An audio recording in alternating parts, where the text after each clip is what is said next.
আজ রাত্রিবেলায় আমাদের আগরতলা জিআরপিএস এবং আরপিএফ এর স্টাফ আমরা যৌথভাবে আমরা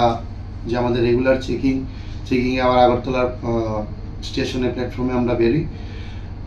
বেরিয়ে আমাদের স্টাফ ওইখানে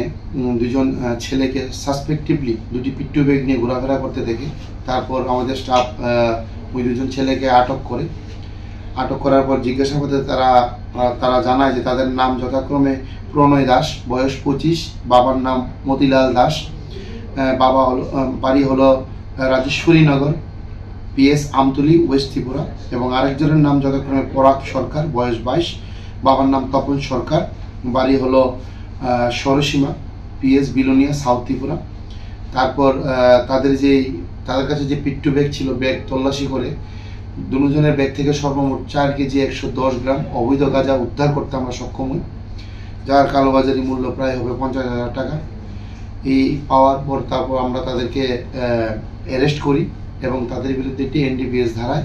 মামলা নথিভুক্ত করি। এখন তাদের আমরা ইন্টারোগেশন করছি আগরতলা জিআরপিএস থানায়, যে তারা কোথা থেকে এই গাঁজাগুলো প্রকিউর করেছে এবং কোথায় তারা নিয়ে যাচ্ছে।